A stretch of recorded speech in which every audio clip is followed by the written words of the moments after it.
Bonjour, nous sommes le dimanche 22 juin 2025 et le sujet est la cybersécurité. Avez-vous déjà entendu parler du tabe-nabbing?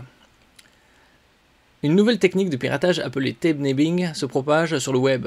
Même les internautes avertis peuvent tomber dans le piège. Ce terme peu connu désigne une technique de piratage sournoise qui vise même les internautes les plus prudents. Il s'agit d'une forme avancée de phishing, hameçonnage, qui détourne l'attention et mise sur l'inactivité d'un onglet pour piéger l'utilisateur. Cette méthode, déjà en circulation en France, soulève de nouvelles inquiétudes en matière de cybersécurité. N'oubliez pas de vous abonner pour plus de news sur le monde de la high-tech ainsi que les bons plans, également sur mon Twitter et en description sous toutes mes vidéos. Vous pouvez les retrouver dans mes playlists. Le 25 juin, à partir de 8h du matin et pour une durée de 4 semaines, c'est les soldes d'été. Je ferai des publications quotidiennes sur les meilleurs bons plans de la high-tech et autres. Et du 8 au 11 juillet, c'est les Prime Day qui ont doublé en termes de durée, puisque précédemment c'était que 2 jours, cette fois-ci c'est 4 jours, et il y a des nouvelles concernant les 18-22 ans, avant c'était pour les étudiants, et maintenant c'est également pour les jeunes actifs. Vous avez un tarif préférentiel de 34,95 € par an, soit 50% de moins que le tarif de base 69,90 €. Vous pouvez y avoir accès avec une offre d'essai de 90 jours pour les 18-22 ans, et pour les autres c'est 30 jours. Le mécanisme du piège expliqué simplement. Le fonctionnement du tabe-nabbing repose sur un principe simple mais redoutablement efficace.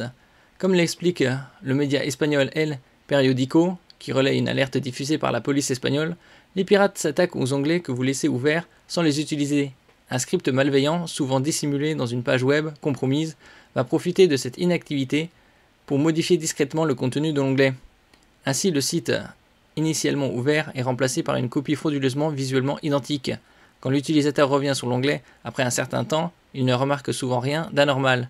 Pourtant, il ne s'agit plus du site légitime, mais d'un faux portail conçu pour capturer ses identifiants, ses informations personnelles ou ses données bancaires.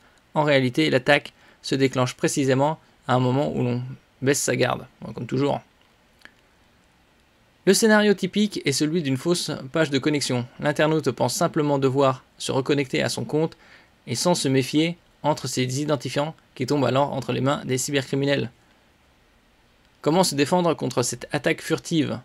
Pour se prémunir contre cette attaque discrète, les autorités recommandent plusieurs gestes simples mais efficaces. D'abord, ne laissez pas ouverts les onglets que vous n'utilisez pas activement. Puis, il y a des pages ouvertes en arrière-plan. Plus vous offrez des portes d'entrée potentielles aux pirates. Ensuite, vérifiez toujours l'adresse web URL d'un site avant de renseigner les données sensibles. Si le moindre doute subsiste sur la légitimité d'une page, fermez-la sans hésitation. Toujours prudence.